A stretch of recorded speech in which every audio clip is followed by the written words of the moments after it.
Rritja e temperaturave, por dhe numrit të turistëve gjatë periudhës së verës ka sjellë një shtim të virozave ditore, por dhe të shtrimeve në repartin e pediatrisë pranë Spitalit Rajonal të Vlorës. Shefja e repartit të pediatrisë, mjekja Rina Llanaj, konfirmon se fëmijët që paraqiten në spital kanë simptoma të ndryshme. Vetëm gjatë 24 orëve të fundit janë regjistruar rreth 55 vizita ambulatore dhe 35 shtrime.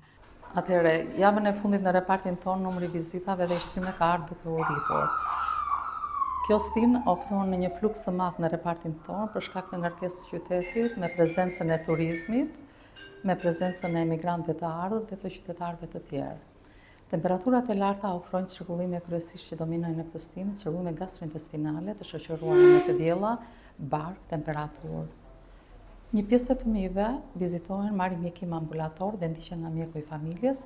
Pjesa tjetër, kur ka kompromentim të shenjave jetësore, ne i hospitalizojmë dhe i ndjekim në pavionin tonë. Flas për 24 orëshin e fundit, ku janë bërë 55 vizita ambulatore dhe janë bërë 35 shtrime.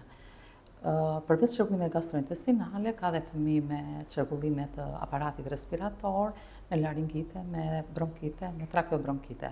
Një pjesë e tyre vinë kryesisht alergji, qofshin nga deti, mund të vinë goditjet nga dielli, mund të vinë pickimet nga insektet dhe alergji të ndryshme ushqimore. Mjekja Llanaj thekson se fëmijët duhet të shmangin ekspozimin në diell gjatë orëve me temperatura më të larta. Sipas saj, rastet më të shpeshta që paraqiten në spital lidhen me alergjitë e ndryshme, problemet respiratore, si dhe pickimet nga insektet. Ajo jep dhe këshillat që prindrit duhet të ndjekin për të mbrojtur fëmijët gjatë kësaj periudhe me temperatura të larta. Tërheq vëmendjen e prindërve, sepse pavarësisht sensibilizimit që ne bëjmë në media për mos ekspozimin e fëmijëve në temperaturat e larta, kryesisht mbas orës 11, këtë këshill nuk e zbatojnë dhe të gjithë fëmijët ekspozojnë mbas orës 11.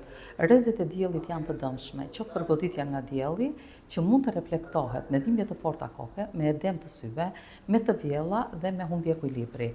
Kështu që në këtë pikë të bëjnë kujdes mos i ekspozojnë fëmijët. E dyta, sensibilizojnë për rehidrimin e fëmijës, që do të thotë dhënien për shkak temperaturave të larta, të jepen lëngje në formën e ujit, të çajit, të kosit dhe jo lëngje të gatshme.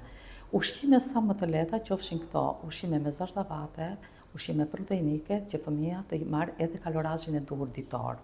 Ekspozimi në diell gjatë pikut të temperaturave si dhe problematika të tjera shëndetësore janë ndër rastet më të shpeshta të regjistruara në repartin e pediatrisë. Sipas mjekëve, kjo periudhë shoqërohet çdo vit me një rritje të numrit të fëmijëve që kanë nevojë për ndihmë mjekësore.